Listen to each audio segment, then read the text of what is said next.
Salam alaikum la famille des Z, j'espère que vous allez bien ainsi que tous vos proches. Bienvenue à tous les amoureux du football pour cette nouvelle vidéo. On va parler d'Amine Gouiri, international algérien, joueur de l'Olympique de Marseille, sorti sous les sifflets au Vélodrome. Beaucoup de supporters algériens et non algériens commencent déjà à le critiquer, commencent déjà à ne plus vouloir de lui en tant que titulaire dans cette équipe, commencent déjà à mettre des critiques injustement. Alors les amis, c'est simple, moi je suis pour Paris, vous connaissez ma position, c'est mon club de cœur, mais tout ce qui est joueur algérien, on est obligé de venir défendre, surtout quand les stades partent pour lui et quand on est injuste envers les joueurs algériens.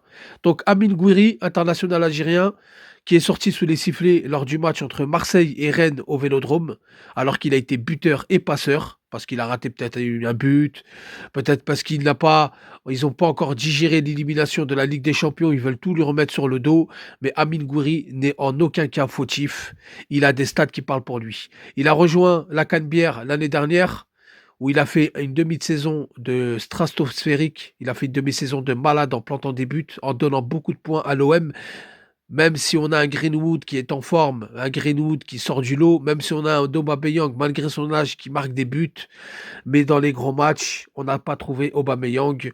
Gouiri a été blessé pendant très longtemps et on essaye de lui faire porter le chapeau. Une partie des supporters marseillais, même ceux qui sont d'origine algérienne, essayent de lui faire porter le chapeau, comme quoi il serait fautif, comme quoi il est nonchalant, comme quoi il joue pas, comme quoi il se donne pas, alors qu'il a quand même été buteur et passeur en Coupe de France et il a été double buteur face à Bayeux, même si c'est un club qui joue en amateur, qui joue le bas de niveau.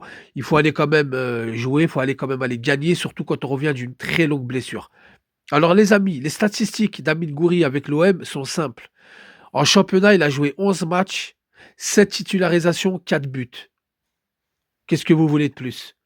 7 titularisations, 4 buts, 11 matchs. Il faut savoir qu'il a été blessé avec la sélection algérienne lors des éliminatoires pour la Coupe du Monde 2026 face à l'Ouganda. Grosse blessure à l'épaule, où il a raté énormément de matchs, notamment en Ligue des Champions. En Ligue des Champions, les amis, Amine Gouiri, c'est 4 matchs, 2 titularisations. Il n'a pas marqué, certes, mais lorsqu'il était absent, l'OM n'a pas pris les points qu'il fallait. L'OM avait bien démarré, une défaite au Real sur le fil de buts à 1, il était rentré à la 78e. Ensuite, il joue contre l'Ajax à domicile, il gagne 4-0, où Gouiri n'est pas utilisé, il est resté sur le banc de touche. Ensuite, bon, il y a eu le match contre Metz où il a été buteur et passeur, hein. Faut le rappeler, les amis, hein, il a été buteur et passeur contre Metz. Ensuite, il a joué contre Le Havre, il s'est blessé en sélection et après, il a enchaîné les matchs à l'infirmerie. Donc, faut pas non plus penser que Amine Gouiri, il n'a pas fait un bon match contre Club Bruges. Alors, c'est de sa faute. Il a été titulaire 86 minutes. Beaucoup de supporters lui ont reproché d'être nonchalant, de ne pas avoir fait la différence, etc. Mais les points, il fallait les prendre avant. Puisque l'OM s'est incliné contre Liverpool à domicile, s'est incliné contre l'Atalanta à domicile, a gagné sur le fil face à Newcastle, a gagné sur le fil face à Royal Union Saint-Gilloise. Ils ont perdu les points qu'il fallait perdre. Ils ont perdu contre Lille, il était blessé. Ils ont fait 2-2 contre le TFC, blessé. Ils ont gagné à Nice 5-1, il était blessé. C'était une grosse victoire, mais sinon Marseille enchaînait quand même les mauvais résultats. Ils ont fait match nul à domicile contre Angers, il était blessé. Ils ont perdu à Lens, il était blessé. Ils ont perdu au Sporting en Ligue des Champions, il était blessé. Donc à un moment donné, Amine Gouiri, je suis désolé, il a des statistiques qui parlent pour lui.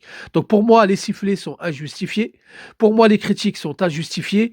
Par contre, là où je peux justifier les supporters marseillais, même si je les trouve très durs, en fait, moi ce que je leur reproche, c'est qu'ils sont très durs avec Amine Gouiri, c'est qu'Amine Gouiri est en train de grandir. Amine Gouiri, faut qu'il comprenne une chose, pour devenir un grand attaquant, il faut, parce qu'Amine Gouiri n'est pas numéro 9 pur, c'est un second attaquant ou numéro 10. Mais dans le football moderne, il peut être utilisé en attaque de pointe. Il faut qu'il touche 3 fois plus de ballons, il faut qu'il crée plus de décalage, il faut qu'il aille chercher le ballon et qu'il ne l'attende pas dans les pieds. Le jour où il aura compris ça et le jour où il saura faire ça à la perfection, Amine Gouiri sera un grand attaquant et je n'ai aucun doute qu'il explosera. Vous verrez qu'Amine Gouiri, il explosera.